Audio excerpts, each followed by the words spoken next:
This is when I wish I had a slightly bigger screen because getting a nice audience.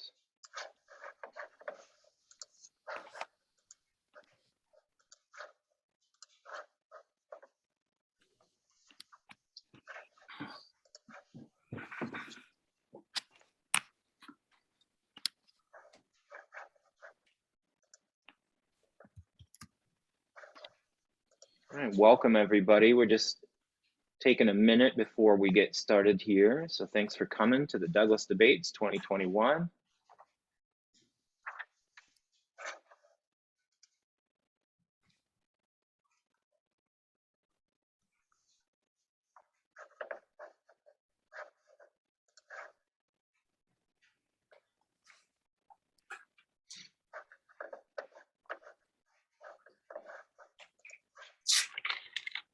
Morning, Carolyn. I was able to get in at this time. I'm so excited. Yay. And of course, I have to support my team. Hi, BU. Oh.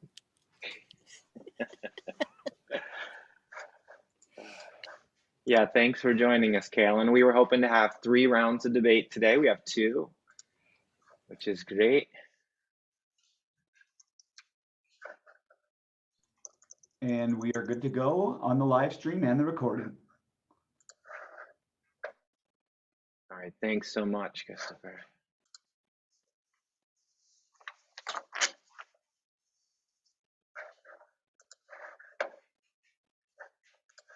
All right, welcome everybody to the Douglas Debates 2021. We will get started in just a second.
Welcome everybody to the 2021 Douglas Debates.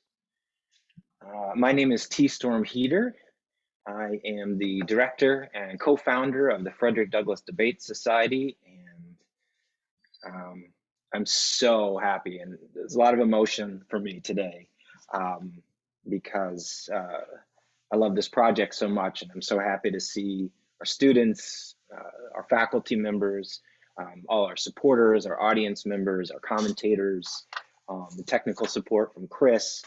There's a lot of people to thank, and I just want to make sure that I say that at the outset, how grateful I am for everybody's support. We even have the founding, the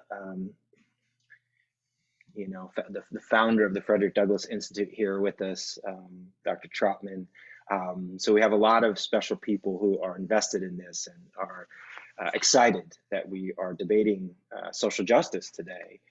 The Frederick Douglass Debate Society was founded in honor of Frederick Douglass and in the spirit of Frederick Douglass, who I take to be the most powerful debater of the 19th century, maybe of the 20th or 21st century.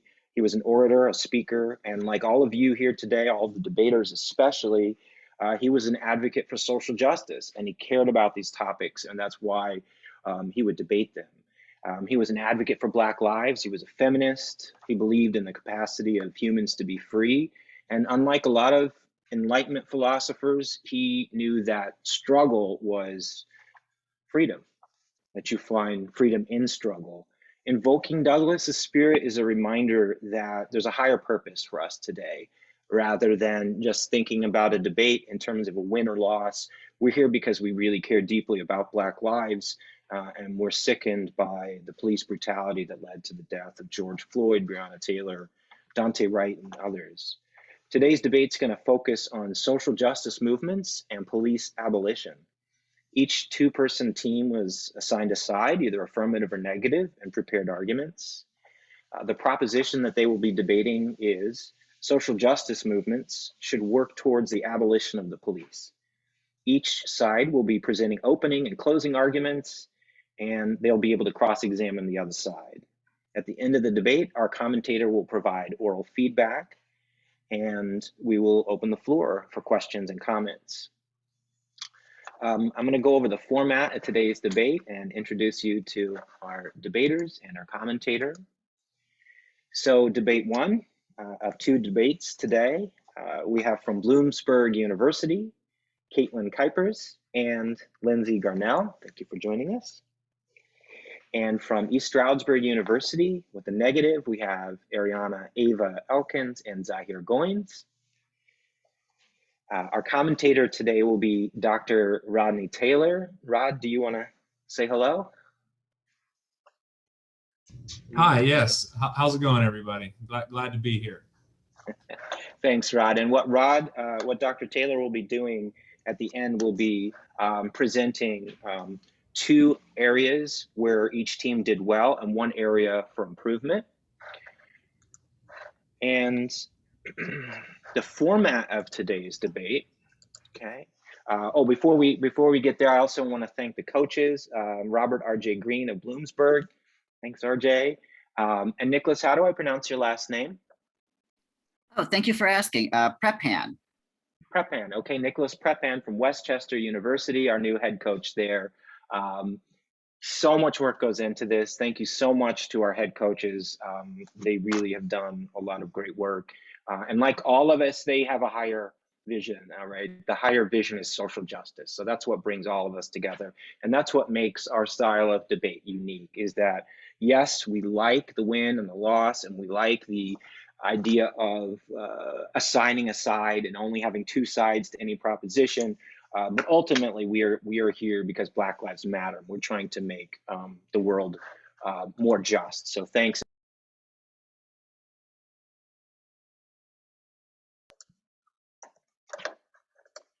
So the speech order today will be an opening speech from the affirmative of 6 minutes. That opening speaker will be cross-examined. That'll take 3 minutes. Then we'll move to the negative opening speech of up to 6 minutes, cross-examination of 3 minutes, and then we have our closing speeches from the affirmative and from the negative. Each team has preparation time, a total of 5 minutes. They can request to use that before their speeches, and they'll just let me know, and I'll keep track of that. During cross-examination, one member of the examining team will be selected rather than having both speakers. And the debate will be followed by an oral commentary with, in this case, Dr. Taylor from California University. And then to conclude the session, we'll open the floor to questions. Now, for me to let you know about the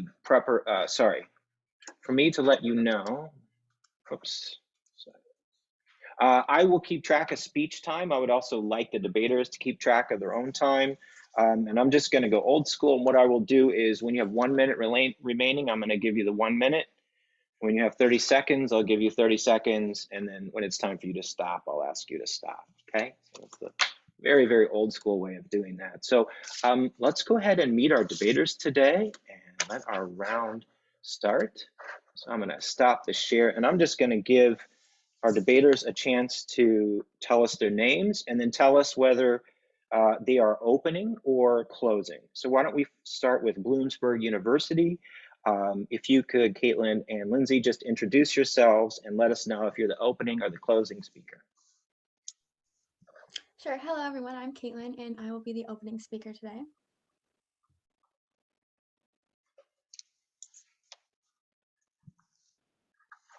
Great. Lindsay? Yep, and then my name is Lindsay Garnell, and I will be the closing speaker for today. Okay. Thank you very much. And then Ava, if you want to introduce yourself. My name is Ayanna. Everybody calls me Ava, and I will be the closing for the negative today. Okay, Zahir. My name is Zaire Goins, and I'll be the opening. Okay, great. Some of us old school people, we like to take our notes. So we got our notes out there. And with that, we're going to let the debate commence. So I will keep track of the speeches. So our first speech is the affirmative opening. And that will be Zahir Goins. And when you're ready, Zahir, I will start the clock at 6 minutes. So you have up to 6 minutes. Okay, I'm ready. Oh, wait, sorry. Zaire's the opening negative. Completely. Thanks, Ava. You're welcome. I flipped the side. So actually, it's Caitlin. Thank you. So Caitlin, whenever you're ready, All right, thank you. take your time. Social justice movements have had a long history of fighting to change the things this country too often ignores. From the women's rights and civil rights movements in the 19th century to the Black Lives Matter movement of today, social justice movements fight for equal rights for those who have not had the privilege of being born with them. It is important to acknowledge here that I was born with privilege, and I'm not trying to speak for the oppressed, but rather use my privilege to be an advocate in the fight for diversity, equity, and inclusion. I will start off by defining social justice movements, why they're necessary, and the definition of abolition before moving to my three contentions. According to Goodman, social justice trainer and consultant, 2001, social justice requires challenging dominant ideologies and advocating change in policies and practices by raising awareness and reevaluating the dominant value system in American culture. Social justice movements are necessary in this country. As a textbook titled Sociology, Understanding and Changing the Social World explains, their protests are often difficult to ignore and put pressure on the government to create change. Possibly one of the largest social justice movements of today is the Black Lives Matter movement. And according to their website, they promise to intervene in violence inflicted on Black communities by combating and counteracting acts of violence. Their website also clarifies that they were developed to support all Black lives, including women, queer, and transgender people. According to a CNBC article in 2020 by Hagan and Schoen, of the over 1,000 people killed by police in 2019, Black people accounted for 24% of those killed, despite making up only 13% of the population. A USA Today article from 2020 points out that other minority groups, such as Latino and LGBTQ Americans, have also faced decades of strained relations with the police. Since marginalized communities are disproportionately affected by police violence, isn't it only right that social justice movements like Black Lives Matter work to change things for the better? When discussing the abolition of police, it is important to know what is meant by abolition. According to Cullors, the co-founder of the Black Lives Matter movement in the Harvard Law Review 2019, abolition involves more than just deconstructing oppressive systems and practices. It involves repairing histories of harm. It's important to note this distinction as we are not advocating for defunding the police, but rather for challenging the oppressive systems by abolishing the problematic practices of policing. Therefore, I stand resolved that social justice movements should work towards the abolition of the police. Now that I've defined the terms, I will move to my three contentions.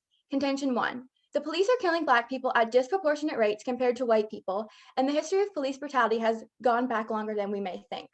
According to Mapping Police Violence, Black people are 3 times more likely to be killed by the police than white people. When the reality of police brutality is presented, many argue for reforming rather than abolishing. Unfortunately, the police have such a long history of brutality that for a solution to be effective, it would not only need to deconstruct and demolish the oppressive system, but repair histories of harm, as Cullors said when defining abolition. The fight to end police brutality is not something new. In a New York Times article from 2020, the history of policing in the North is stated to have emerged as a way to control a dangerous underclass that included African Americans, Native Americans, immigrants, and the poor. In a USA Today article from 2020, Thomas, a criminologist and retired police officer, correlated African Americans' fear of the police to slave patrols who worked with sheriff's departments across the South to capture and terrorize runaway slaves. Contention 2. Previous police reform has made little to no progress in stopping police brutality, and the police have little to no accountability. We've tried the types of reforms that Bodak Lindell of the New York Times calls common sense solutions, and they didn't work. This 2020 article states that while most large police departments reported using body cameras, research shows it isn't even proven to affect officer behavior. This isn't effective because officers have little to no accountability. In that same article, a professor of criminal justice at Michigan State University stated that diversifying police forces isn't a viable option either, as the Boston police force is made up mostly of officers of color, yet still engages in racially biased policing. Well, what about implicit bias trainings and other types of diversity trainings? Well, they are likely ineffective as well, as the article states that a Berkeley psychologist said that raising people's awareness is not the same as changing their judgments. In addition to the fact that the police have had a long history of brutality, especially in communities of color, and that recent reforms have made little to no meaningful progress, police have little to no accountability. From legal immunities given to the police, like qualified immunity, to no outside institution holding the police accountable, we seem to almost encourage the bad apples to flourish. According to an article by Brookings in 2020, when an officer is dismissed, they often resign quietly instead of being fired. This gives them the ability to work for another department. And these officers are not remanded to desk duty. They are teaching the next generation. How can we make changes when these so-called bad apples are teaching our police of tomorrow? We can't. Contention 3. The solution to problematic policing is that social justice movements should work towards the abolition of the police by fighting for more extensive, specialized training and more accountability. According to a 2020 article by the New York Times, reforms such as tighter restrictions on how and when officers use force appear to substantially reduce killings. After making such reforms, the San Francisco Police Department saw a 30% decline in the use of force. In that same article, the former Burlington, Virginia police chief stated that training officers to act as if their weapons are insurance policies rather than persuasive devices will transform the nation's police work. This demonstrates the importance of training officers in how to de-escalate situations instead of going right for their guns. A Brookings article from 2020 points out the fact that while in healthcare mistakes happen, physicians and hospitals have malpractice insurance. In law enforcement, when there's a mistake, the city is typically on the hook.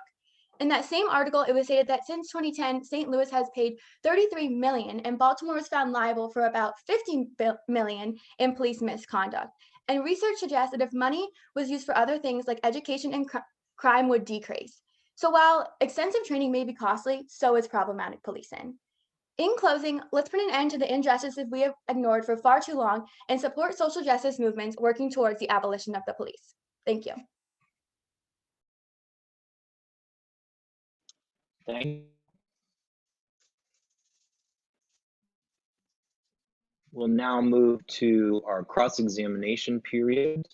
So East Stroudsburg, who will be conducting the cross-examination? I will. Okay, and do you need prep time? Or are you ready? Can I take a minute and 30 seconds for prep, please? 1 minute and 30.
Okay, that's time.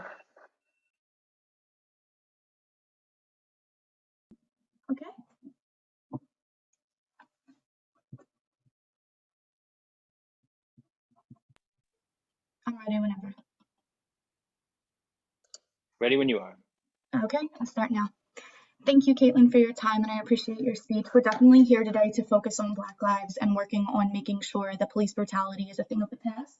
My first question I have for you, in your definition for social justice movement that came from Goodman, it said challenging and advocating. How exactly do they advocate? Can you give an example of advocation through social justice movement? Yeah, sure. I think that especially like the Black Lives Matter movement, like I talked about in my speech, I think that they really advocate for Black lives, as it was founded by mothers who have lost their children due to police violence. So I think they're really responsible for putting out like national messages after acts of violence happen. So you would say raising awareness. Yes, I would say raising awareness. Okay, so my question to go along with that, and then I have another question about your abolition. Would you argue that raising awareness always brings about change in every situation, or would it not? I don't think it always brings about change, but I think it's definitely a great place to start. Okay, so it doesn't always bring about change. I have a question regarding your abolition. Your abolition definition. You said it was about deconstruction, right? And like getting rid of the past. Yes, correct. And in your speech, did you also not argue that reform isn't enough? Yes, I did.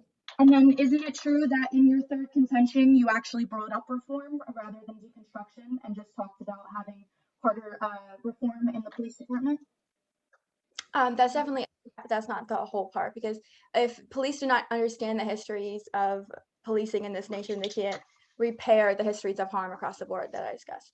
So you agree that them learning that would come through reforms, correct? Rather than a deconstruction of the entire police state and department? I think it's both, because if police don't understand why they're feared and why they're a problem, they can't begin to repair the history of harm that they basically have caused in this country. So I think it's both. I don't think it's just one simple solution can just fix everything. You're discussing repair rather than deconstruction, correct? That is I just need a yes or no for that. I think it's both, like I just said. I don't think it's either. So how can you deconstruct something and take it apart completely and then reform it at the same time? Because you would be rebuilding, correct? Yes, and that's what I said. So, and that's still reforming, isn't it? Because you're not leaving something completely going and take it apart. You're rebuilding it, correct? But it's such a drastic reconstruction that it would be bordering on demolishing that current system. Thank you. Thank you. All right. Our next speech will be the negative opening speech. Negative, would you like to take any of your prep time? No, I'm okay. Okay, I will start your 6 minutes whenever you are ready. Okay, I'm ready. We, as the representatives of the negative side, oppose the resolution that social justice movements should work towards the abomination of the police. Throughout this speech, we will be giving 3 contentions as to why social justice movements should not work towards the abomination of police. First, we must define what social justice movements and abomination are. According to the University of Berkeley, a social justice movement is a movement of people who consensual need to counteract extent injustice. Abomination, as defined by the Merriam-Webster Dictionary, is the act of officially ending or stopping something. Our 3 contentions are as follows. Contention 1, police are necessary to keep from falling into a state of social destruction. Contention 2, the social justice movements are disorganized and not fully capable of creating and implementing a plan structured enough to enact deep-rooted change. And contention 3, reform is more effective than abomination. Police are necessary. Contention 1, police are necessary to keep from falling into a state of social destruction. To begin, it is imperative to point out that we as the negative are not ignorant to the failings of the current police systems. Lives like George Floyd, Breonna Taylor, Sandra Bland, and Tamir Rice have stolen away by police system flooded with anti-Black roots and the lack of accountability. We do not believe, however, is that the complete dismantling of the police forces within the country is the proper way to truly enact the type of change we need in order to fully seize the acts of violence and racism by the police. There are many parts of the policing job that don't just include riding through neighborhoods and handing out traffic tickets, though they can be important. Police who respond to large-scale disasters such as bombings and mass shootings. Without police, who should be the ones to arrest those with violent intentions? Another question, does the abomination of police also include the abomination of other law enforcement agencies like the FBI, CIA, or military? We would run the risk of leaving ourselves vulnerable to an unsavory intentions of other countries and outside forces. Contention 2, social justice movements are disorganized and not fully capable of creating and implementing a plan structure enough to enact deep-rooted change. There are many positive aspects of social justice movements. They have a positive ideals and can grow to large numbers. They are fantastic, bringing awareness to issues that otherwise may be ignored by the majority. However, social justice movements, as good as they can be, tend to be literate with a lack of leadership. For example, the Occupy Wall Street movement gained a ton of attention when it first came into the scene in 2011, but there was no official leadership because of this. Those within the community couldn't always agree on how to handle enacting change, and the movement fell apart. Social justice movements, while they may have intersectional undertones, also tend to focus on one group solely, meaning that their agendas may be leaving out many others. The most important thing to remember, though, is that social justice movements do not have judicial power to enact laws and make official change. This is solely up to the elected government officials, meaning that the movement lacks the ability to truly even make widespread de jure laws. Contention 3, reform is more effective than abomination. We do recognize that police have made irresponsible decisions that have led to dire consequences. However, getting rid of police entirely will not solve nationwide issue, as it may bring more problems and solutions. Instead, we should talk about reform. Reforming the police would be the most efficient approach. The reform must come in from the federal lead initiative to create a countrywide change, and that will enact and upheld every single police force in the United States. We know that this type of reform is possible because Camden, New Jersey completely reformed their police department in 2013 under federal direction and funding. As a result of this, crime rates within the city went down 42% because the reform instilled a new sense of trust between civilians and police force in 1997.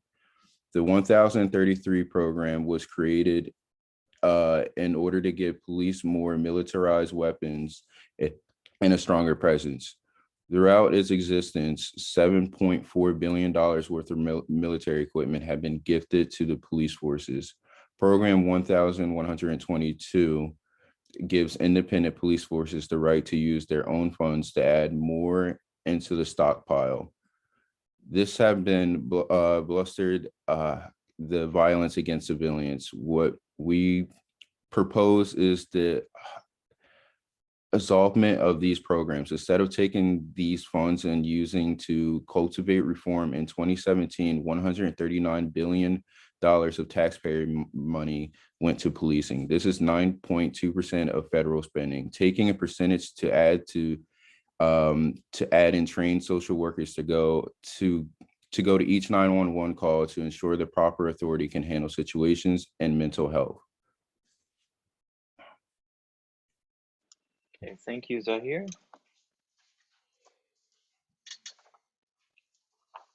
And Bloomsburg, who will be conducting the cross-examination? I will be. Okay, and would you like some prep time? Or are you ready? Yes, please. I would like 3 minutes, please. Okay, you got it. All right, thank you.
Okay, Lindsay, when you're ready, you will have 3 minutes to cross-examine. All righty. Gonna get my timer up. Okay. All right. So my first question. Oh, first, I just want to thank everybody for being here. I really appreciate you all taking the time for this today. So I'm just going to jump right into my questions. Now, you're talking about reforming and all that. Are you aware that we have tried ways of reforming in the past, but they didn't work? Are you aware of this? Yes, I'm completely aware of this. There has been new reforms that we think that we know that will definitely, help the situation. Okay. Next question. You were talking about social justice movements and you said that they were disorganized, they don't really have leadership. Do you truly believe that every single movement, all the justice movements are like that? I believe that social movements don't have the capability of handling a situation nationwide, like the Black Lives Matter movement. They only represent one type of group. To be able to represent something nationwide would be difficult for a social justice movement to handle. Do you think that social justice movements can be effective in creating a snowball effect and creating a way of pressuring our society to make changes, like in Congress? Do you believe social justice movements can do that? I believe they can make awareness. Yes, I believe that the social justice movements bring awareness, but there's a difference between bringing awareness and actually being the ones to implement those plans. But what do you believe? Do you believe that if awareness was made in the right people, do you think that can enact change? Yes, I do believe that. Okay. And you were talking about how like the social justice movements tend to like target like one group. Do you remember in our definition of social justice movements when we mentioned how the Black Lives Matter movement also targeted to help other groups that are even especially marginalized in the Black community, such as LGBTQ groups? Yeah, but they don't represent the whole nation. Police represent the nation. Okay. And do you believe police are truly necessary for every single type of emergency of calls, like even mental health or non-emergencies, like maybe there was just a very simple dispute? Yes, because we don't know if somebody that has a mental illness might have something like schizophrenia or any serious mental illness that may require police to be there just in case if he or she was to really. But do you think social workers, those who have training in crisis intervention and mental health background, do you think they might be more effective in helping like mental health crises? I believe so, but I believe that police should also be there as well, just in case if a situation was to escalate. Do you think that police could be the reason why those kind of things escalate? Not necessarily. Sometimes people escalate situations without police even being there. Okay. All right. That's all the questions I have today. Thank you. All right, thank you. We will now move to the affirmative closing speech. Affirmative, would you like to use the rest of your prep time? Yes, please. And that's, I Okay. have 2 minutes left. You have 2 minutes left. I'll start that now. All right. Thank you.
Okay, affirmative. Lindsay, you can start your closing speech of 4 minutes when you're ready. Okay.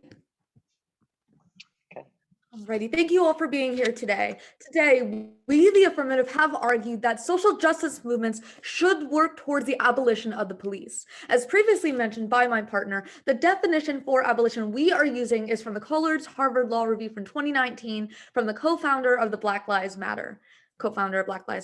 And this definition states, abolition calls on us not only to destabilize, deconstruct, and demolish oppressive systems, institutions, and practices, but also to repair histories of harm across the board. We believe that this definition is key to working towards the end goal solution of reducing police brutality, reducing murders, increasing trust of our public institutions from Black communities, and providing justice for Black communities. First, we discussed the problem and how the police are killing Black people at disproportionate rates compared to white people. And the history of police brutality goes back way longer than we may think. Second, we also mentioned how previous police reform has made little to no progress in stopping police brutality, and currently the police have little to no accountability. In fact, according to a CNN article from 2021, out of more than 140 police murders since 2005, only 8 of the police officers have been charged and convicted with murder. Also, it is important to note that Derek Chauvin, who was convicted on the 3 charges for the murder of George Floyd this week, was the 8th police officer to have been convicted. Therefore, there are many negative consequences to keeping the status quo, and there are many negative consequences to not working towards the abolition of police. More Black individuals will be murdered, trust in our law enforcement will decline, and justice will not be served if solutions are not enacted. Finally, this means that it is essential that we enact solutions like fighting for more extensive, specialized training and more accountability. Now let's move on to some closing rebuttals. First, I have some things to say about the opposition's first contention. And in their contention, they mentioned that police are necessary and for, the world. And we want to argue that they believe that they're necessary for all kinds of cause, but we believe as the affirmative that police can make situations worse. We believe that social workers and other forms of extensive specialized training are necessary so we do not escalate these situations and so that we provide justice for the Black communities. Second, they talked about how social movements are disorganized, they don't really have leadership, and they're not the best movements to enact change. But we believe that social movements are essential for change. Social justice movements raise awareness, and this awareness is a snowball effect. As more and more movements go on, as more and more people join the movement, there is public pressure to make changes. And once the right people get this awareness, get this pressure, changes will be made. Third, we just want to mention that in order to change, in order to challenge and change these structures, these harmful structures that hurt Black communities and our society, then we must abolish problematic practices of policing. This debate is proof alone that social justice movements are essential in starting this dialogue, because we wouldn't be debating here today about this very important topic if social justice movements didn't raise awareness to this. So we have analyzed today the problems and deliberated on solutions. And this is proof that this is an issue that is snowballing across society to hopefully and finally make changes. Therefore, social justice movements should work towards the abolition of police because Black lives, they do matter and they deserve to be treated as such. Thank you. Thank you.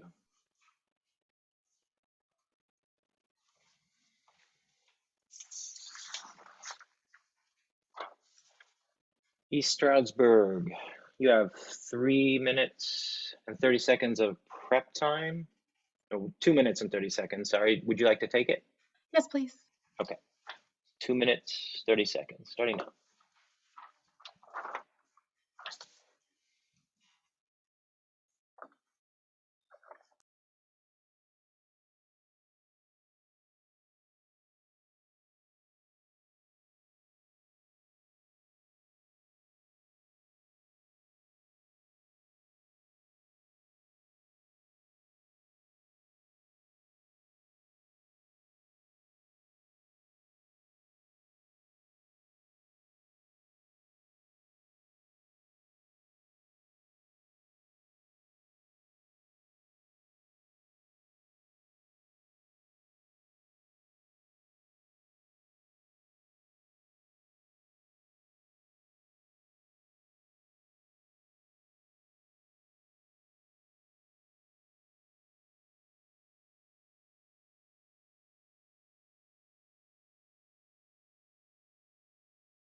Okay, East Stroudsburg, this will be the closing negative by Ava. I'll put 4 minutes on the clock when you're ready. I'm just trying to set up my own. Okay, I'm ready now. So I want to thank everybody for coming here today. As Lindsay said, this is a really, really important topic that we're discussing. Black lives have always and always will continue to matter. So first, I'd like to begin by reiterating the 3 contentions that Zaire, my partner, has presented to you today.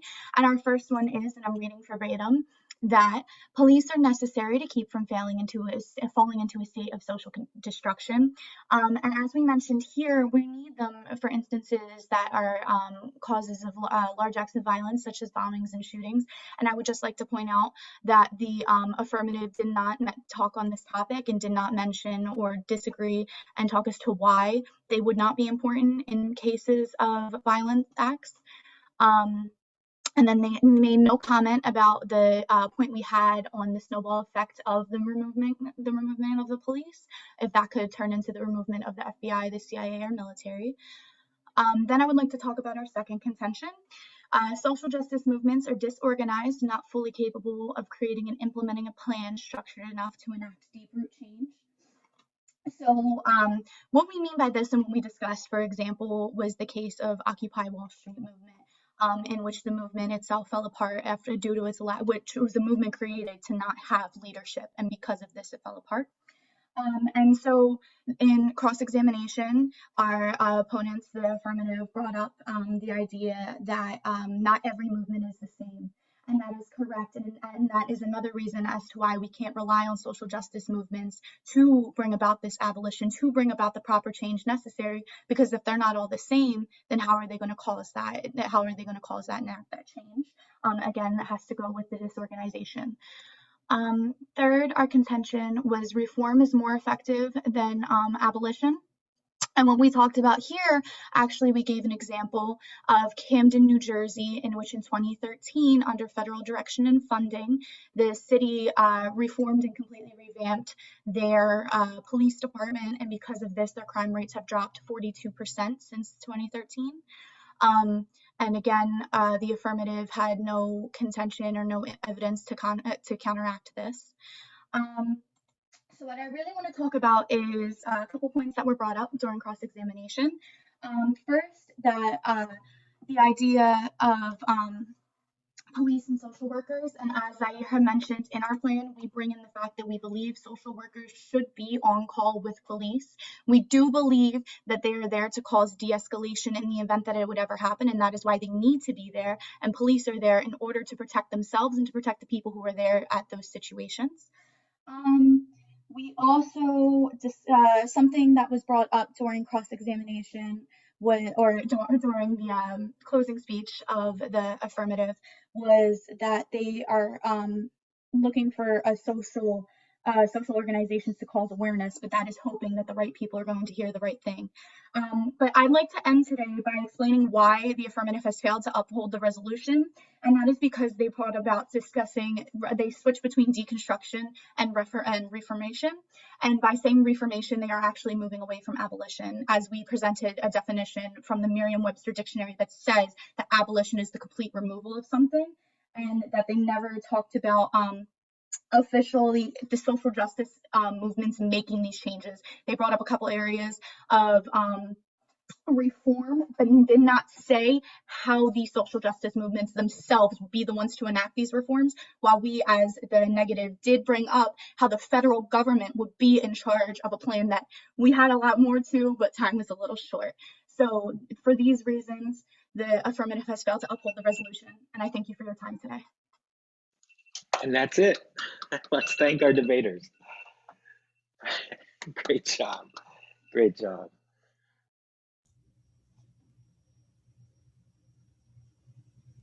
Eric has put a little link there. Thank you very much, Nedrick, for doing that. You can follow us and like us. You can post comments about our debate today. All our debaters did a great job. And the last thing we're going to do is we're going to turn it over to Dr. Taylor for some comments about 2 things each team did well and 1 area for improvement. Thanks, Storm, Dr. Heater. I appreciate it.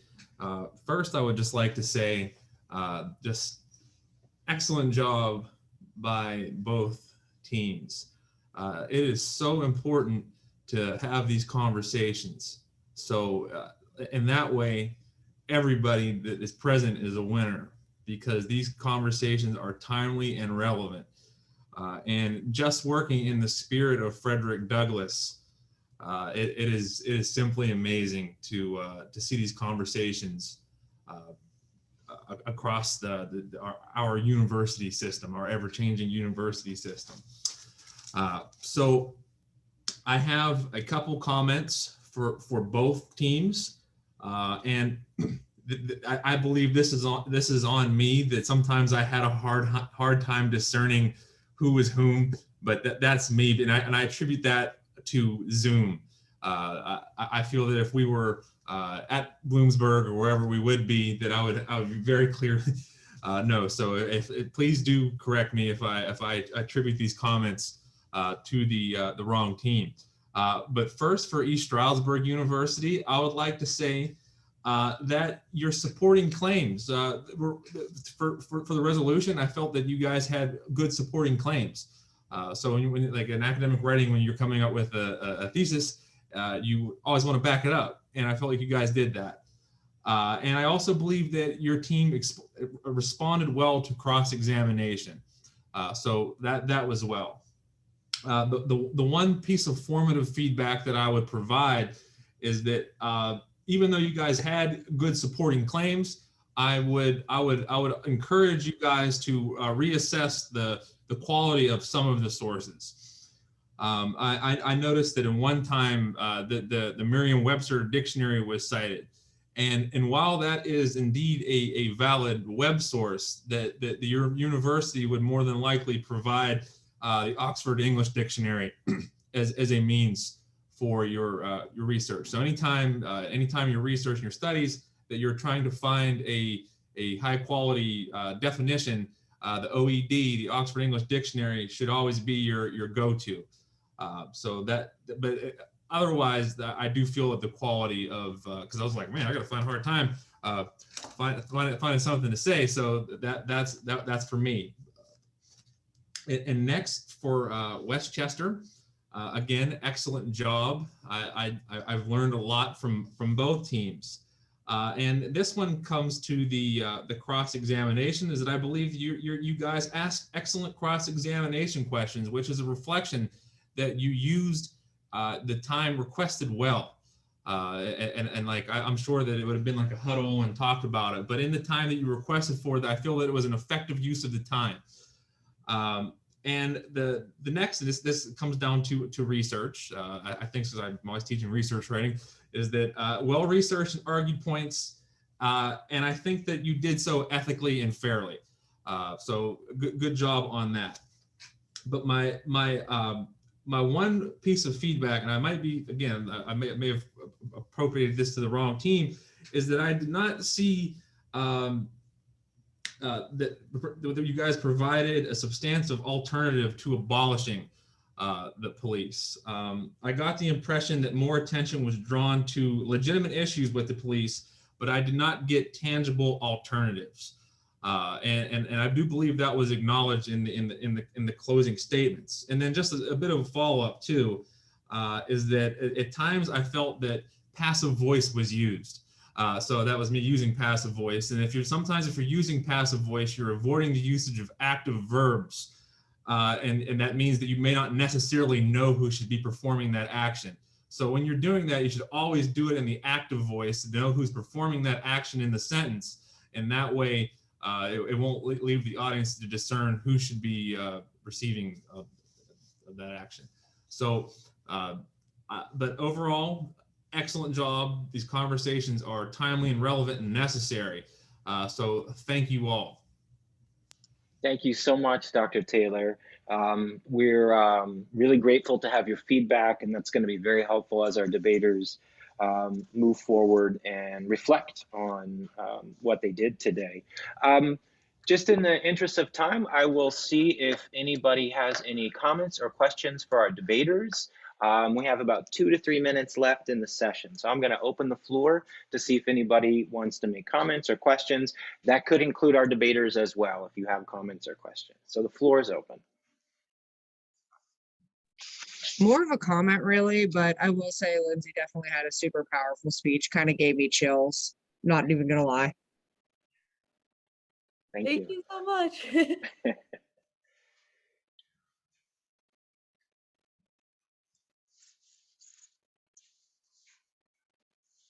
How was it?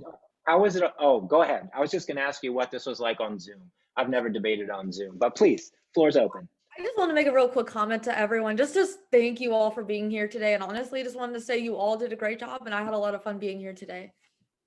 No, 100% right back at you. You girls killed it. That was fantastic. I love it. And great job, Zaire. How did it feel debating on Zoom? That's to our debaters, Lindsay and Caitlin, and Ava and Zaire. Yeah. I missed it in person. I miss in person so much. I'm actually part of my university's forensics team, our speech and debate team. And oh my goodness, we've had everything on Zoom too. And oh, it's so frustrating. I miss in person so much. Oh.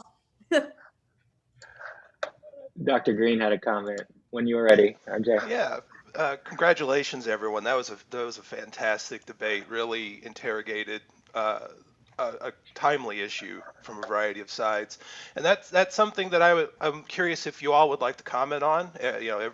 Both sides, in terms of interrogating beliefs and testing beliefs, and maybe learning some aspect that, say, social justice movements may be overlooking in their quest to create an equitable, fair society.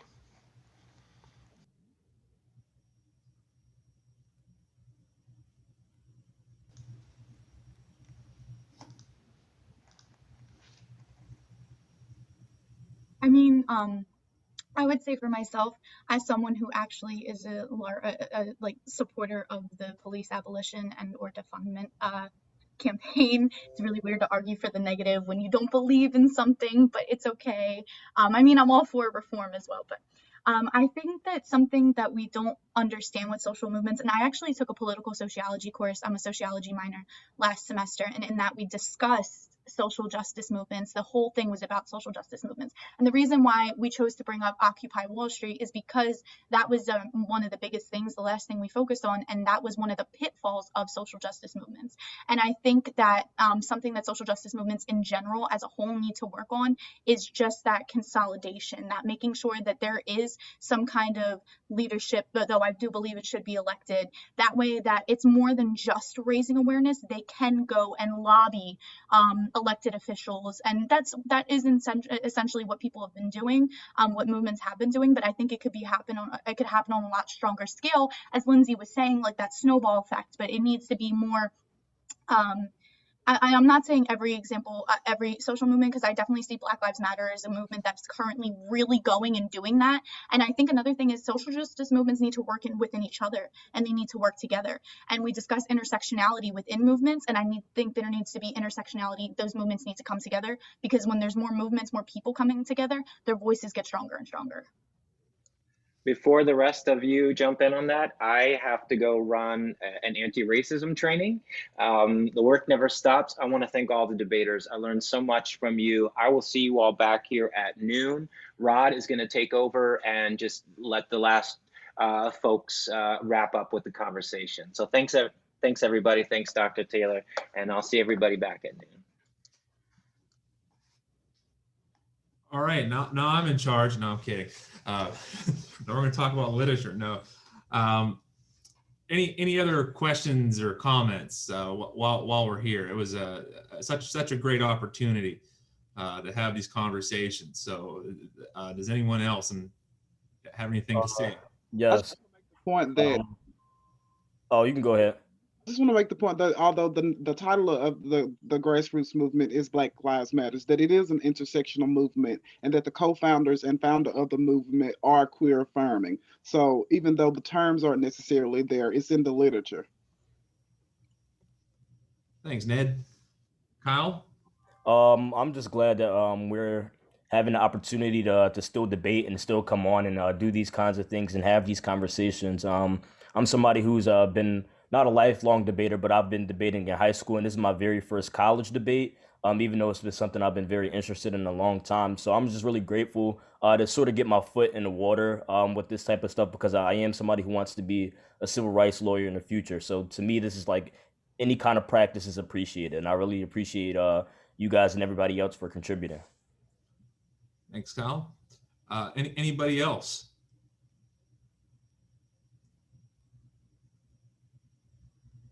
Any of my public speaking students, did they find anything rhetorically effective?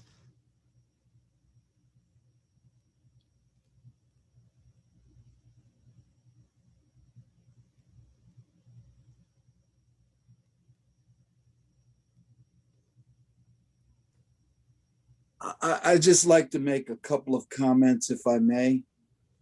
Please, Dr. I think that this was a splendid forum, and you've touched on so many items. I know you're all ready for the but, but there is no but in my statements. I think this was truly a very important activity. The themes are not only timely, but also they point in the right direction. If I might be able to make a couple of suggestions, it would be this, or would be these. One, over the course of this week, I have not heard in particular the use, the comments from Black cops themselves. I think that they're an important source for talking about the experiences that police themselves have, and also the particular conflicts that they have to deal with. And so I think the Black police officer, his reflections and so forth are particularly important. It may be difficult to get to them, but my suggestion is to encourage all of you to open some cultural doors. And by those cultural doors, I'm talking about the publications of Black churches, the NAACP, other Black organizations that do have records and longstanding observations about the experience of being a Black person in America. Right now, there's a good deal of focus on Tulsa and the Tulsa massacres of, I think it's 21. But in any event, there was policing there before the massacre, and it would be, I think, a tremendous help to making an already rich topic richer if you undertook that as the next step, in the process. But I think most of all, I would encourage you to look closely at slavery, because so much of the cultural attitudes that have been passed on to the culture of policing is rooted in slavery. And it's a topic that does not always get the kind of attention that I think would benefit not only the debaters, but also for those of you who take this to the next step, meaning more papers, master's theses, doctoral dissertations. Slavery is an open area for you to find so much that would be useful. So in general, this is terrific. I've been stimulated all week, and certainly even more stimulated today, but I would just ask you to continue to unpack and look for more voices and take a closer look at the culture of slavery where you can. Thanks very much to Dr. Taylor and Dr. Jeter for all of their splendid work, and to see Ayanna, and please give Veronica my best. I mean, I'll be here, but just in case I don't see her. And Nedrick, it's always good to see you. Thank you so very much.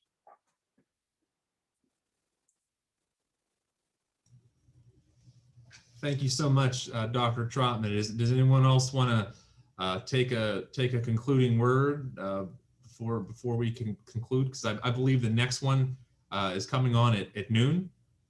Is that correct?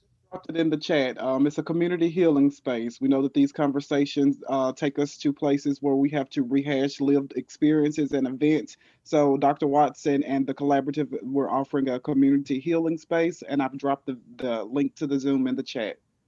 We also have the second round of debate at noon, Rodney, so thank you. And the last thing, if everybody wouldn't mind, please filling out the event evaluation that was dropped in the chat. Thank you, Nedrick. We also encourage debaters to fill this out as well regarding your experience. Isn't there a attendance voucher thing that was thrown in the link? Or yes. Okay, great. Well, see y'all at noon and maybe at 1. Like, oh, this is the same thing, but it's and there's definitely like Zoom fatigue is very real. I was just at nationals last week, and I was on Zoom for like 10 hours for the day, and at the end of it, I just like literally laid down and passed out because I couldn't keep it together, you know, because you can't just look at a computer screen and talk to people for that long, you know. And normally at the debates, we're across campus, we're moving buildings, we're from oh my God room, and so here we're just in our chairs, and so yep. You don't get those little stress breaks. Yeah.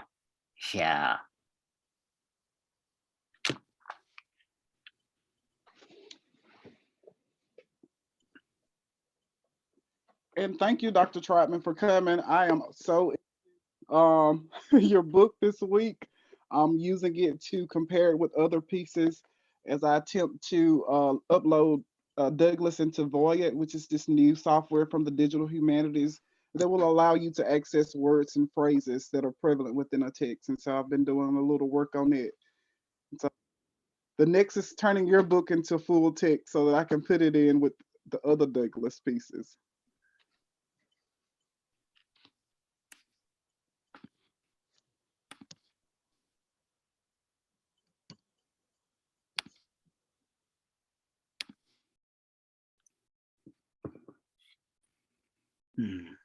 I think I was on mute, Nedrick, and I was saying thank you very much.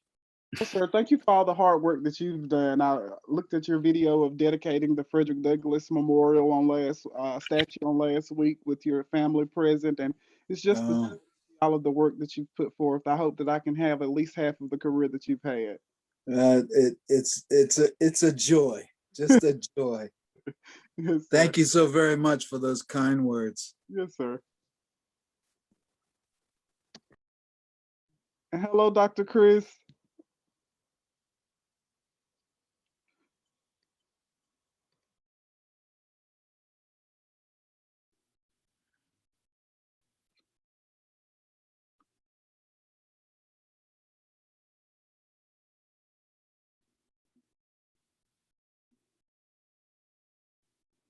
Oh, there he is. I was running. Hi, everybody. Join us.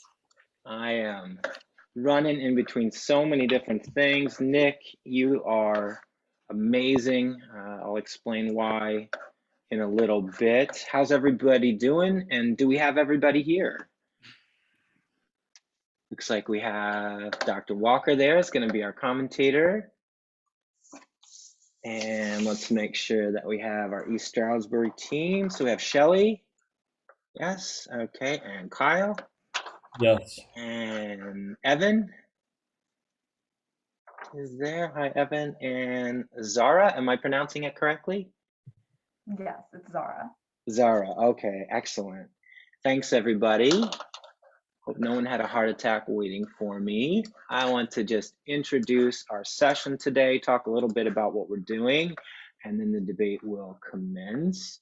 So first, let me just introduce myself. My name is T. Storm Heater. I am from East Stroudsburg University, and I am the co-founder and director of the Douglas Debate Society. We are in our 6th year of running our debates.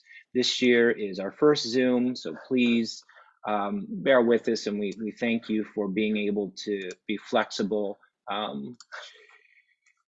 The host, let's see, Christopher, are you able to allow me to screen share? Yes, I'm getting that set up right now. Okay, yeah, take your time. So we're really excited to have all of our debaters here. This is our 6th year, and the Frederick Douglass Debate Society was founded as a way to honor and to remember Frederick Douglass, who was the greatest debater potentially of all time, certainly the best debater of the 19th century. He used his words as power, and the way I think about him, he knew when to use his fists and when to use his words. Like all of our debaters here today, Douglass was passionate about social justice. He was an advocate for Black lives. He was a feminist, and he believed deeply in the capacity of human freedom. And unlike the Enlightenment tradition, which saw freedom as something which was sort of ethereal and was something that you all struggled towards, Douglass saw freedom as a human condition that we were always working towards through oppression. He saw oppression as part of the human condition as much as freedom. So invoking Douglass is important because it reminds us that while we're here to debate and to have one side affirming and one side negating a proposition, we're all here because as debaters and as participants, we are really advocates for Black lives, and we're disgusted by the death of George Floyd, Breonna Taylor, Daunte Wright, and so many others. So today's debate is going to focus on social justice movements and police abolition. We have 2-person teams, which were assigned a side, and they will be representing from the affirmative East Stroudsburg University and the negative Westchester University. And Westchester University has shown an amazing amount of flexibility because due to a mistake I made, they thought they were debating affirmative. And so this morning, Nick and I looked at the schedule and he re-prepped his team. So I'm astounded actually, and really astounded and humbled that Evan and Zara were able in such a short amount of time to take the negative position today. So the proposition that we'll be debating is that social justice movements should work towards the abolition of the police. We have a commentator today, Dr. Ayanna Walker from California University. I'll give her a chance to introduce herself in a moment. She's going to be giving oral feedback about what the teams did well, and she'll offer 2 points of feedback about positives and then 1 area for improvement. And that'll happen at the end of the debate. And then we'll open the floor to folks if they have anything that they would like to ask our debaters. So this is our 2nd round. It's going to begin shortly, end around 1 o'clock. And we have Shelley Moyle and Kyle Nelson arguing the affirmative, and Evan Brooks and Zara Hussein arguing the negative. Thank you, Evan, and thank you, Zara. I want to thank our coaches. Nicholas, do you want to say anything? I'll just introduce you as the coach of Westchester. Any words for us? Nothing. The main thing that I want to bring up is the not to get too in the weeds when it comes to like theory and debate theory here, but one of the most important things when it comes to these sorts of debates is to remember the value of having 2 clashing ideas and having something different come out from those 2 ideas. And that the point of debate in a democratic society is not for one idea to beat the other idea, but rather for the 2 ideas to come into conflict and for something else to come out of that conflict, right? The Hegelian dialectic, to get like super high end with it, right? The synthesis of the two ideas. And this concept has been oftentimes sidelined in our society as we continue to have like one idea versus idea just pitted against each other, and that idea of them coming together and something else coming out of the conflict has sort of fallen away. And so it does me a lot of almost spiritual good to see proper democratic debate being practiced at this level. And I just very much appreciate a forum like this where people can come together to watch these sorts of issues be discussed in this manner that is so much more productive than almost any other forum that you get to see these issues discussed. So that's all I wanted to, from the argumentation standpoint. That was very valuable. Thank you so much. And so much appreciation to Westchester and you stepping up as head coach. We really appreciate that. And we know you have a lot of support from the rest of the university, from Christian, Dr. Owuya, who I see there. Hi, Dr. Owuya. Thank you for supporting the debaters.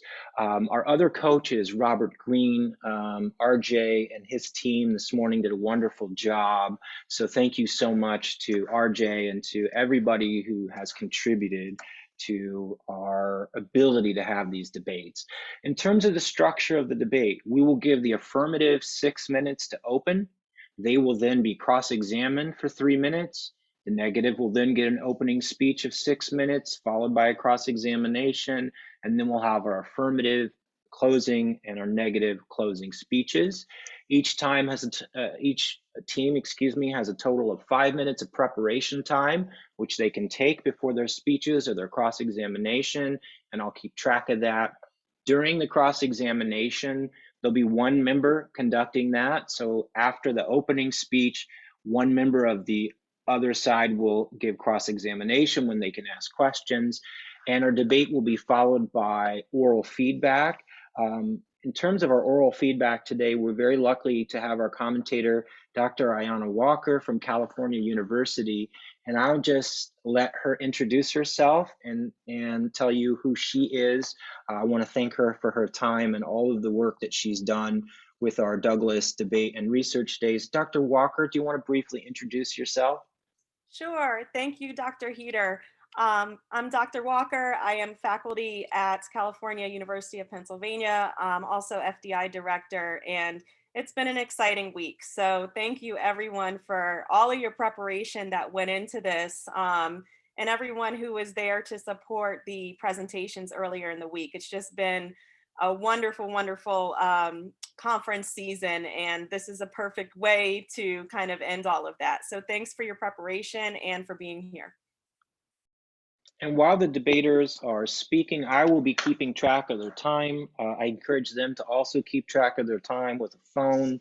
What I'll do is I'll give them a notice when there's 1 minute remaining, 30 seconds remaining, and then ask them to stop. So I'll just do this in the old school fashion there. And then with time remaining, we will open the floor to any questions or comments that folks have. So I would like us to meet our debaters and get into it. So what I would first like to do is have East Stroudsburg, if you could just introduce yourselves. So Shelley and Kyle, could you just introduce yourselves briefly and let us know who will be giving the opening and who will be giving the closing? Hi, my name is Shelley, and I'll be opening for the affirmative today. Hi, my name is Kyle. I'm senior at ESU, majoring in political science and philosophy, and I'll be doing the closing today. Thank you, Shelley and Kyle. And then from Westchester, Evan and Zara, if you could introduce yourselves and let us know who's doing the opening and the closing. Hi, my name's Zara Hussein, and I'll be doing opening for the neg. Hello, my name is Evan Brooks, and I will be doing the closing. All right. So our debate today on the proposition, social justice movements should work towards the abolition of the police, will begin with the affirmative team from East Stroudsburg University, and we will have the opening speech with Shelley, and I will get my timer. And Shelley, do you have your timer? Yes. Time yourself there. So I will set it for 6 minutes, and when you are ready, you can begin. Thank you. I am ready. Good afternoon, everyone. Thank you for joining us today. My name is Shelley Moyle, and I'll be opening the affirmative argument representing East Stroudsburg University. We affirm the resolution resolved. Social justice movements should work towards the abolition of the police. Before I continue, we would like to define what a social justice movement is. A social justice movement is constructed of people who are consensual needs is to counteract extent injustice, racial discrimination, economic exploitation, cultural exclusion, or oppression are general categories of injustice. We would also like to provide a definition of abolition. Abolition as defined for the purpose of this debate, we are referring to abolition as getting rid of the current model of policing as we know it. I will be presenting this debate in 3 contentions. My first contention is the current model of policing in the United States is ineffective, unjust, and discriminatory towards the people of color. My second contention is the future without police is not anarchy, but social cooperation, solidarity, and unity. And my last contention will be social justice movements are an effective way to bring about social change and to challenge systematic injustice of police brutality against Black Americans. Going back to my first contention where I speak about the current model of policing in the United States and how it is unjust and discriminatory to people of color, I would like to mention the names of people of the Black Americans who were killed during the year of 2020 to 2021. Dante Wright, who was 20 years old, Rayshard Brooks, who was 27 years old, Daniel Prude, who was 41 years old, George Floyd, who was 46 years old, Breonna Taylor, who was 26 years old, and Antonina Jefferson, who was 28 years old. These are just a few of the Black Americans killed by the police. There are many, many more. The police that are currently enforced or previously forced are not effectively trained. Most states don't require de-escalation training, but who is to say that these officers will show up to their training regardless and actually take what they learned from these trainings and provide it to the public. These days, it seems you're safer not calling the police and more likely to be murdered for calling for help than the actual reason you need help. In 2020, there were 1,021 fatal shootings, and in 2019, there were 999 fatal shootings. Additionally, the rate of fatal shootings, police shootings among Black Americans was much higher than any other ethnicity, standing at 35 per million of population as of March 2021. Settlements for Black communities due to false imprisonments or shooting is a burden on taxpayers. Millions in lawsuits, settlements for another hidden cost of police misconduct, false arrests, civil rights violations, excessive force are just a handful of claims made against police departments across the country by thousands every year, and they become the expense of taxpayers. While data shows that claims against police are down in the cities with largest police force in the countries, they still cost taxpayers over $300 million in the fiscal year of 2019. Tax money should be better spent, whether it be helping public schools, rebuilding parks, healthcare, or even to help the homeless. The taxpayers are going to bear the consequences of the cost of police brutality and collected millions of dollars in settlements. Budgets for settlements from lawsuits come from the city, and that's taxpayers' money. My second contention is speaking about the future without police and how it's not anarchy, but social cooperation. We live in a society where almost every social problem, from noisy neighbors to broken taillights, has become a point of police intervention. The result is an epidemic of harassment, violence, but what if we found other ways to solve the issue? When I say the future without police, I'm talking about the institution. When police do their jobs without causing harm, they serve their purpose of protecting. A world without the current model of policing will be a world where other professions can do their jobs. The police shouldn't be doing other people's jobs. Let the social workers do what they need to do. Let the paramedics do what they need to do. That's what their jobs, and that's what they're trained to do. They're not trained to de-escalate situations. We want to not remove policing as a whole, but we want to remove the current model of policing.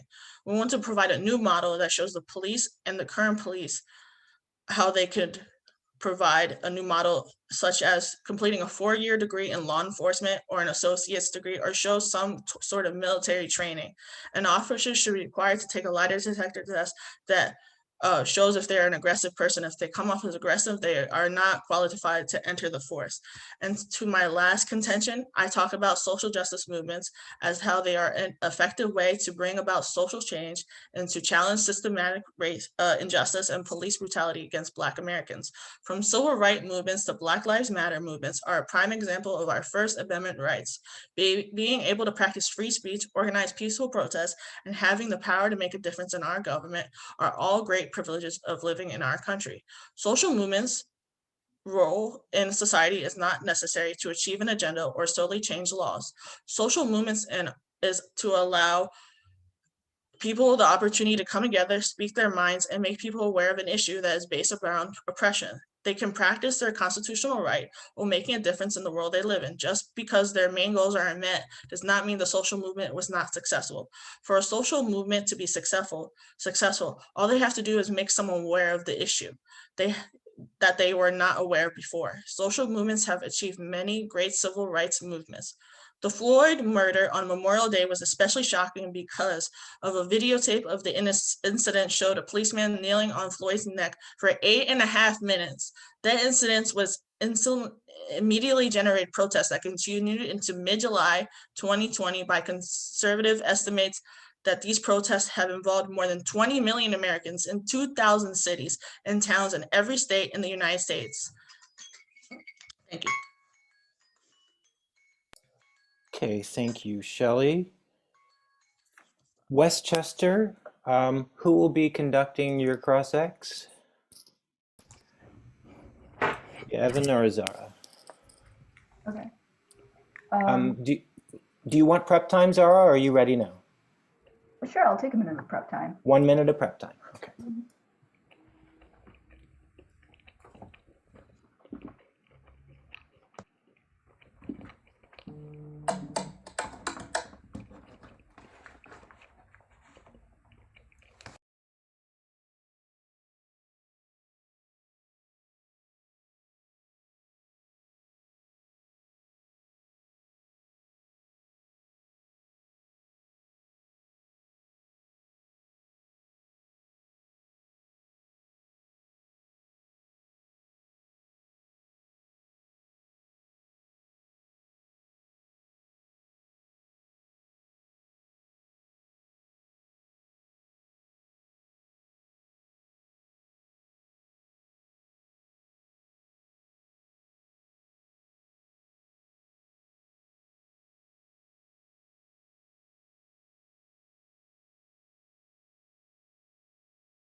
Okay, Zara, when you're ready, you have 3 minutes.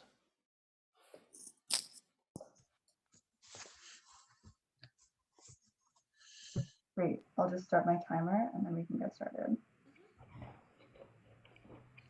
Okay, first of all, I'd like to thank my opposition for the great speeches. My first question for you is, you mentioned that we would reform the police rather than completely abolish it. Can you give some examples on how we would afford to reform the police? Yes. Actually, Kyle, it's a cross-ex of Shelley. Oh, I'm sorry. Of the opening. Yeah, no problem. Well, with the money that we would have, that I mentioned, the $300 million in the fiscal year that taxpayers pay towards the falling of the police, where they falsely arrest these people, that $300 million could go towards coming up with that. So that would be like an instant $3 million that we would get. But it's going towards people who are falsely harmed. So it might as well go towards something else. Okay. And also, are communities like in rural areas prepared to have non-police individuals take over the job of the police? Well, that's what their jobs are. As a social worker, as a paramedic, that's what I've spent years of my life in school and being trained to do. And so also, communities adequately prepared for that? police are not prepared for that either. They don't even complete their de-escalation trainings, and who knows if they do. They don't even provide that information to the public. And also, I never said reform. I basically said we, as abolitionists, to completely get rid of. I want to completely get rid of the current police model and change it into something else. Okay. You also mentioned that there's like a significant amount of racism within the police, and like we can see that through various events throughout the year. Do you believe that it's because they're a part of the police that they're racist, or if they weren't a part of the police, they would still have those beliefs? Can you please repeat your question? So essentially, does being a police officer make you racist? I never said that make them racist. I say that they are more likely, systemically, because they are police officers, Black people of color are more likely to be targeted by police officers. Okay. And finally, you mentioned that like by having the police abolished, it would raise awareness about African-American rights and people of color, their rights being abused. Do you think that there's any healthier alternative? We'll go ahead and let Shelley answer, and then Cross-Ex will end. What's more healthier than a peaceful protest? Okay, thank you. Thank you. Yeah.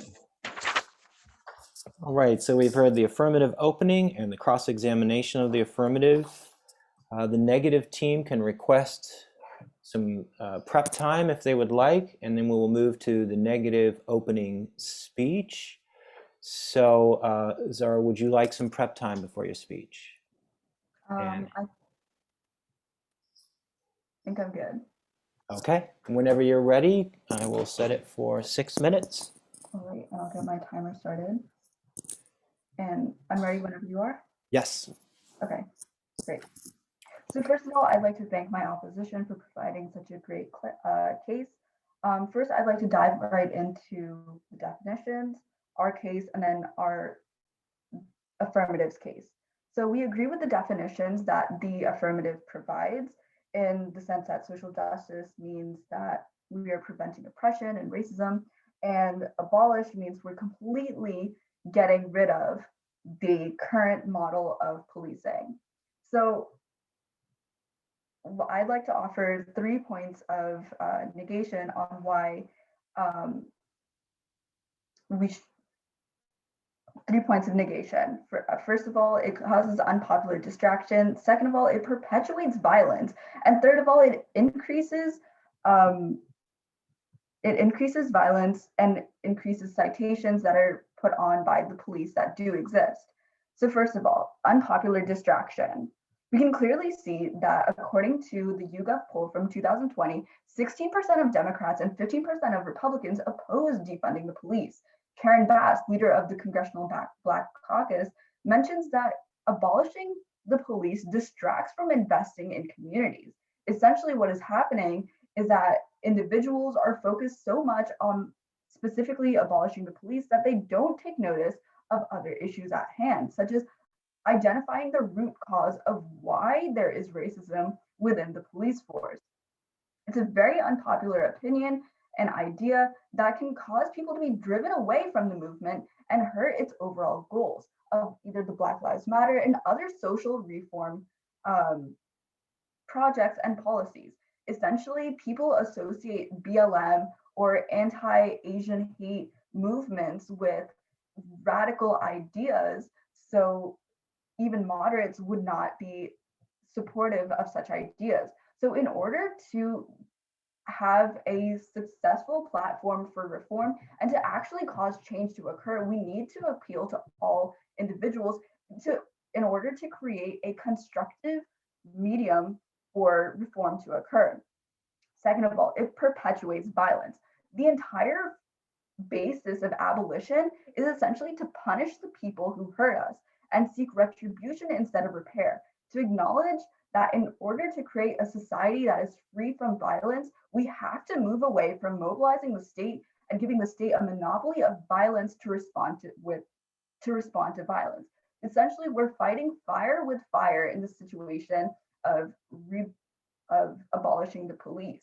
Instead, we need to dig to the root cause of violence and transform those conditions and causes so that we can create a society free of violence. Essentially, we need to identify what in our police system and what in our society is resulting in the increase in amount of violence. So essentially, instead of abolishing the police entirely, it would be to de-radicalize individuals and to address racist ideologies within society itself and not just within the police force. Because by arguing that abolishing the police would be beneficial and decrease the amount of racism is essentially saying that being a part of the police makes you racist, when in fact it's society and pre-existing notions that individuals have that make them racist. Finally, in our third contention, when police budgets are cut, violence and civilian injuries increase, and departments turn to taxation by citation to raise money. You can see during the 2008 recession, many police departments were forced to cut off officers as federal funding decreased. This led to an increase in the number of use of force complaints and almost doubled the number of officers in understaffed departments who are working overtime. And you have an increased number in citations as well. So essentially, you're just increasing the amount of problems that are occurring by abolishing the police. Moving on to the Axe case, they first argued that racism and that there's no de-escalation training. However, if we were to remove funding, how would we afford to conduct this de-escalation training? They argue that we would just use the $3 million that would accrue from the current money that we pay for police brutality. However, that's essentially saying we would mitigate the cost, but essentially we would increase the cost of our social budget towards the police because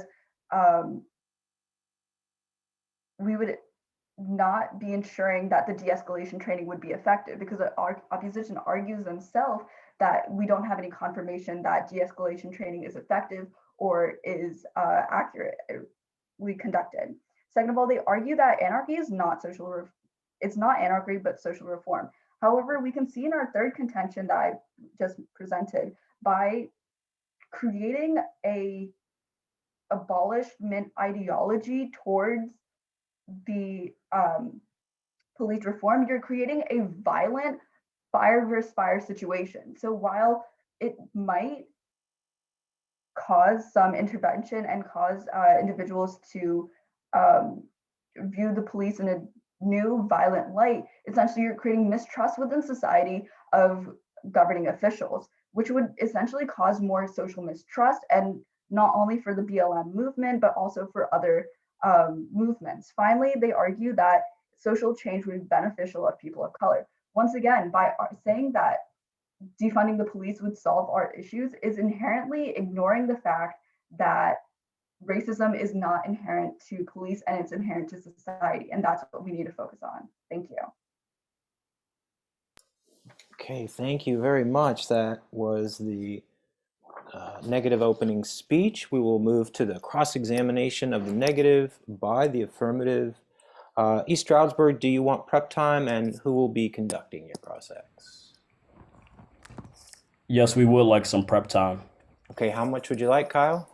How much are we allowed? It's 5 total. Okay, we'll like to take the 5.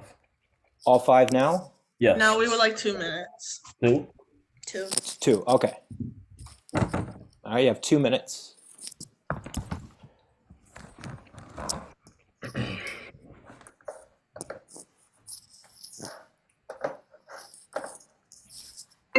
Shelley. Hold on, I'm gonna mute Kyle.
Okay, ESU, that's your 2 minutes.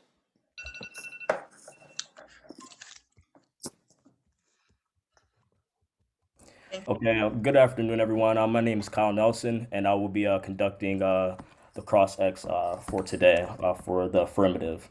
I would first like to start off by stating that in our contentions, we were talking about police abolition and nothing other or nothing else. In the first cross-examination, we got a lot of questions about racism and other societal issues and defunding the police when our arguments are strictly about defunding the police. Also, I would like to move on with asking because a point from the negative was that the abolishment, the culture that will bring from abolishment is going to result in violence, and it's sort of like a fight fire or fight fire with fire sort of technique. But the thing is, why do we hold the people who are trying to fix the problem to that standard, and why do we not hold that same standard to the police who are also perpetuating violence? Another point that was brought up by the negative when analyzing our arguments is that, okay, we need to look at the other underlying issues about police when we need to look at things about racism and things like that. Well, how can we get to the bottom of that when we have something called qualified immunity within the police system here, where they don't have to report exactly how they do their job? How can we get to the bottom of that when most police departments are not transparent about what they do? They can hide behind the veil of qualified immunity.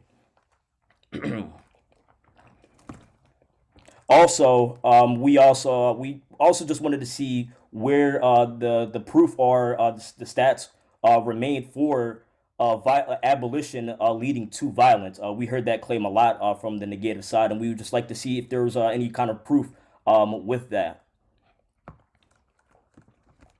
Yeah, so I did mention in the 2008 recession, we saw that in Memphis, there was an increase in the use of force complaints that doubled, and there was a significant increase in the number of understaffed departments, overworking But officers. that's understaffed. We're not talking abolishment. Abolishment, okay, you're still talking about the current police state system as it stands. It was not abolished and reformed into something else. So therefore, it was not abolished. It was basically on the same kind of system that we're using now.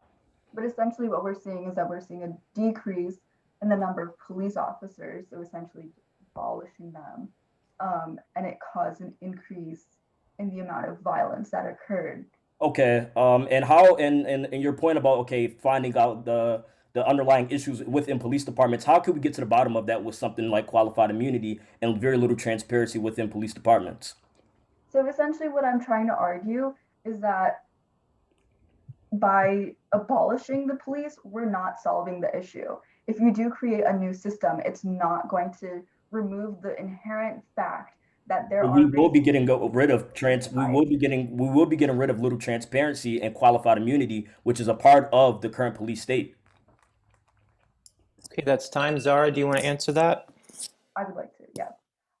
So essentially, what I'm saying is that abolishing the police is not going to be effective in doing its goals, because essentially you're just creating a lot more mistrust. And in the new system that you do create, people are inherently going to be mistrustful of it because of the previous experiences that they've had. Okay, thank you. So that was our cross-examination period. The next part of our debate will be the affirmative closing speech. East Stroudsburg, you have 3 minutes of prep time remaining. Do you want to use any of that prep time? All of it. Okay, so we'll give you 3 minutes and then we'll hear the affirmative closing speech. Kyle, I'm just going to mute you. Yeah, go ahead.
Okay, ESU, that is time.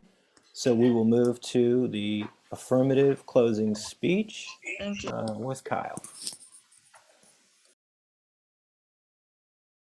Kyle, whenever you're ready, I'll start my timer and you will have 4 minutes. Okay, I'm ready. Good afternoon, everyone. My name is Kyle Nelson. I'll be doing a closing statement for the affirmative, representing East Stroudsburg University. But before I begin, I would like to restate the resolution and any previous definitions that were mentioned during the opening speech. We affirm the resolution resolved. Social justice movement should work towards the abolition of police. The affirmative has proved that social justice movements should work towards the abolition of the police while providing a plan to work towards the abolition of police. Before I continue, we would like to define what a social justice movement is, and it consists of people who has a consensual need is to counteract extent injustice, racial discrimination, economic exploitation, cultural exclusion, or oppression are general categories of injustice. We would we also would like to provide a definition for abolition. Abolition is defined for the purpose of this debate as we refer to the abolition of getting rid of the current police model and police state as we know it and demilitarize it. Next, I would like to restate the 3 contentions that we made during the opening argument. Contention 1, the current model of policing in the United States is ineffective, unjust, discriminatory towards people of color. My opponents failed to give us solutions to the things that actually allow police to get away with things like racism within their department. They failed to counteract things like qualified immunity, which also is basically privacy granted from the courts for police to get away with their dirt. That includes racism and discriminatory practices. Contention 2, social justice movements are an effective way to bring about social change and to challenge systemic injustice of police brutality against Black Americans. And contention 3, the future without police is not anarchy, but social cooperation, solidarity, and unity. The opposition failed to realize that we are here to discuss police abolition as it is stated in our resolution. The opposition keeps talking about other areas of racism, but we are focused here today about police abolition. And they also failed to focus on the moral high ground of the actual argument as to, okay, why we need to get rid of the current state of policing, because we once again have a lot of systems like qualified immunity and racist judges and things like that that allow the police to get away with all of these kinds of things. We are currently living in a police state that allows a lot of other people to get away with a lot of other things, especially white people, while Black people often find themselves at the guillotine for the same or lesser crime. We're currently trying to fix a system that does not work. It's like we're trying to ride a bike that has one tire. We need to replace the actual tire, or better yet, replace the bike. Also, historically speaking, police forces were created to protect the property of businesses and the wealthy to enforce white supremacy. They were slave catchers back in the day, runaway slave patrol. In cities, they formed to repress the growing numbers of poor people that accompanied the rise of industrial capitalism, while on plantations and in agricultural colonies, they formed in response to the threat of slave revolt. We're trying to fix a broken system. Can you imagine if people were like, okay, let's try to fix slavery. Let's try to reform slavery. Well, no, slavery needed to be abolished because of what it was. We're not trying to fix something that may work in the future, because as we see, slavery did not work. We need to abolish and fix and so we need to abolish and come up with something new. And therefore, that is why we stay on affirmative that social justice movement should pursue the abolition of police. Thank you.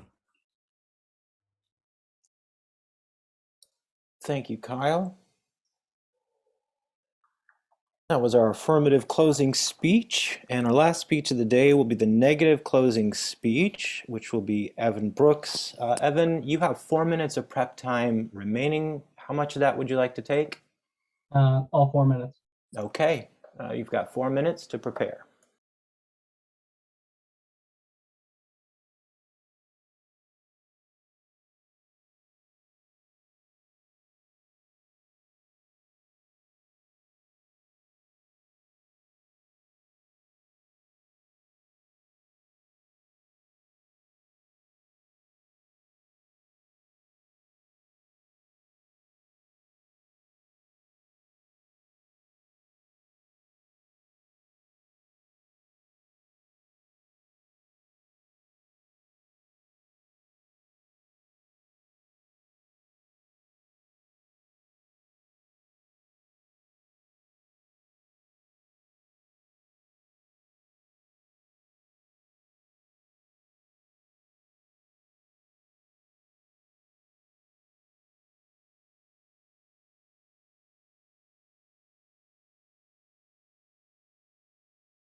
Okay, that was the end of the prep time. We will move now to the negative closing speech from Evan, representing Westchester on the negative. I'm going to put 4 minutes on the clock. You're ready. Okay. I would like to thank everybody for coming out, and I'd especially like to thank the affirmative side for their excellent speeches today. The negative side would first like to acknowledge the fact that qualified immunity was not mentioned within their first speech. Thus, we could not rebuttal properly and bring up new information within our closing speech regarding qualified immunity. Moving down each of the affirmative side's contentions, we'd like to say that the first overall contention of, or the first overall definition of where you want to move ahead and abolish the police, essentially getting rid of the current police state. Moving into that, we'd like to say that in terms of removing the police state, that ties into removing officers, that downgrading the police, taking away funding and resources, and we've already seen the effects of that, which I'll touch in with in our last contention. In terms of moving into the future of policing, you say it will not bring about anarchy. We have seen the effects of removing away police and having such a radical change that it can bring about a certain untrust within the communities and bring about a larger sense of violent activity. We also, in terms of moving forward, that police would bring that we would need to reform or not reform, but abolishing police to better fit the cultural needs of minority communities. We realize the fact of that, and we realize the importance of reformation, a point that you directly disputed and say that you are not for or not arguing for reformation. I'd like to go now into our points of contention. I'm going to flow right through them since none of them were actually, rebutted. The first one is that it is an unpopular distraction to have such an abolition of our police force. It is, we have a relatively large percentage of both parties, Democrat and Republican, that support that do not support the abolition of police, and it would be an overall distraction and a very popular idea overall. And so we need to move forward and reframe the argument rather than move forward with this type of rhetoric. In terms of our second contention, it perpetuates violence. This is a retribution seeking rather than a seeking of reformation and repairing a relatively broken police force. We need to move forward and repairing what we already have and restoring that trust rather than completely getting rid of what we have and thus completely abolishing the trust of our citizens along with the police. And our last contention is in terms of taking away resources. What that leads to is those budget cuts lead to an increase in tax within all communities, especially minority communities. And that decrease within resources also leads, like in the 2008 recession, police departments were forced to cut officers, and that led to an increase of use of force complaints. And overall understaffed department had to work overtime, and that made for even less trust within our communities. So overall, in terms of the argumentation that we have laid out and the argumentation that the affirmative side laid out, we believe because of what has been laid out that today that the only option to move forward with would be the negative ballot to vote in terms of the negative ballot. Thank you. And that concludes our debate. Congratulations. Thank you so much to our debaters.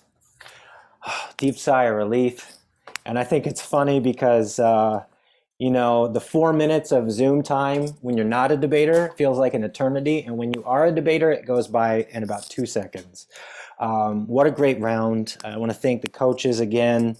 And what we're going to do next is move to our commentary from Dr. Walker. And And what we've asked her to do is to address each team, give them 2 things they did well, 1 area for improvement, and then with any remaining time, we'll open the floor to any comments or questions, including comments from the debaters themselves for each other or reflections on how they did. So Dr. Walker, I'll give the floor to you. Thank you, Dr. Heater. Thank you for allowing me to be here today. Everyone, fantastic job. It's hard to kind of condense my thoughts into 2 points that were strong for both sides. I think overall, both teams showed a tremendous amount of respect for each other's positions. And so I thank you for that. So for the affirmative side, I have a lot of comments, so I'm trying to get to those, but I think your contentions were strong.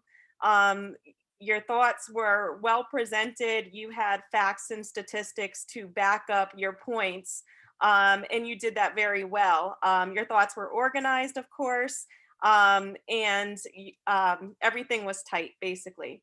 The only place I see for opportunity in terms of all of that is to highlight the source of the information. You want to make sure that you're highlighting the primary references that you utilized in order to establish your credibility as a debater and also your credibility as a scholar. So I think that was one point. I think your closing was very strong, and you did a nice job articulating where you feel the other side did not address the argument at hand. So very, very good with regards to that. And I like that you defined your terms again at the end in the closing. So that helped focus the viewers on the argument. So very nice job.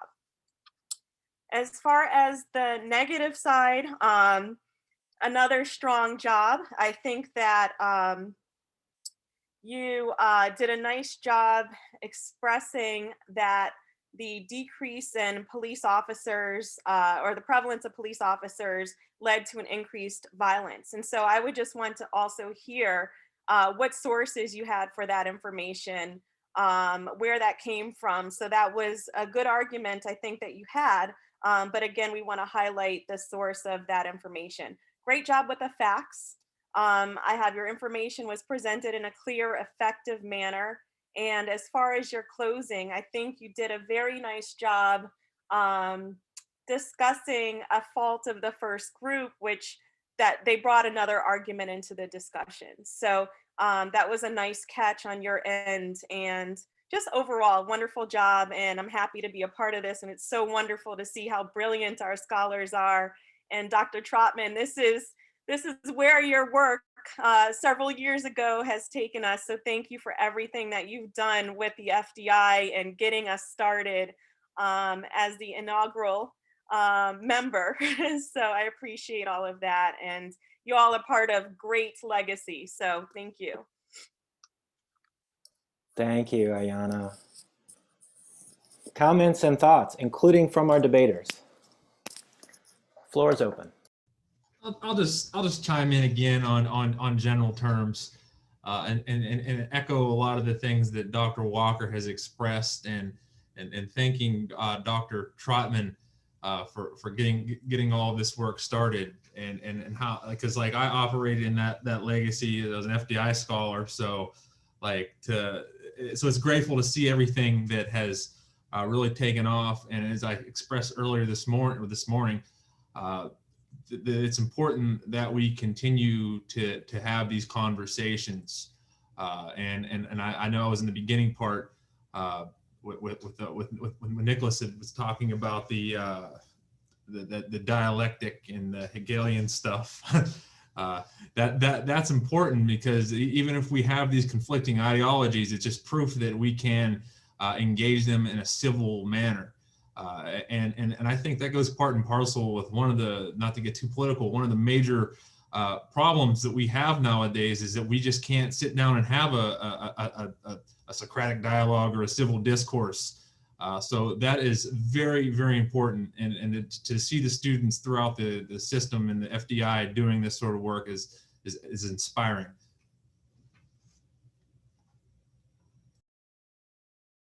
Thank you. Floor is open for comments and questions.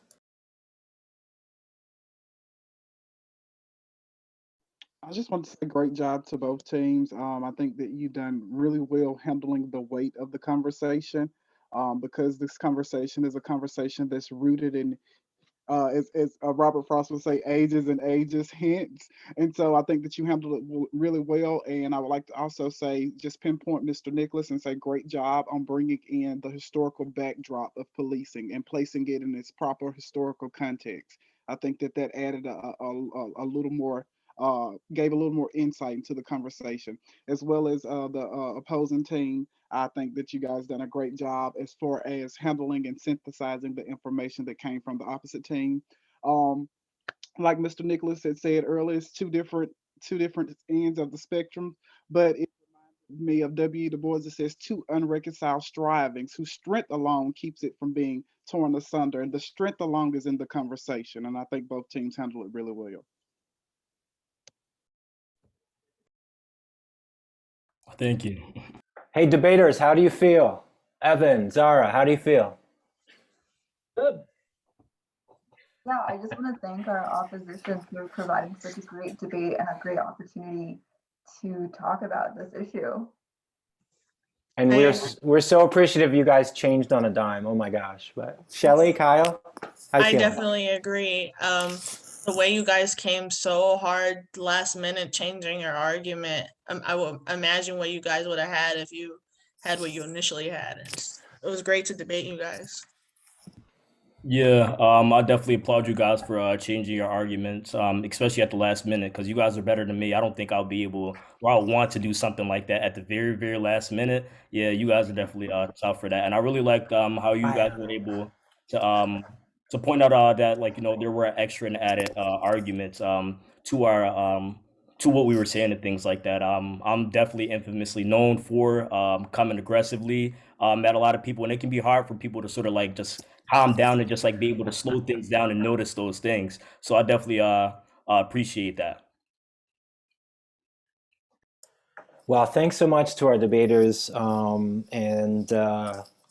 I mean, you just show a lot of passion and obviously a lot of intelligence, and just kudos to your coach. This is a really, really great activity, and it's going to serve you no matter where you head. But I think, again, the key is that we're all here because we think Black Lives Matter and we care about social justice. So thanks for being here in the spirit of Frederick Douglass. You have embodied the spirit of Frederick Douglass. You went hard at each other, but you did it respectfully. I really appreciate that. That's a hard thing to do. Let's just keep recruiting more debaters for next fall and next spring. Again, big thanks to Westchester University, to everybody there. Thanks to Edinburgh. And we hope to see you very shortly in the near future for more debates and discussion about police brutality, about social justice. Thanks, everybody. Storm, I'm sorry, Dr. Oh, you are still here. I thought you had to leave. Oh, no, Hi.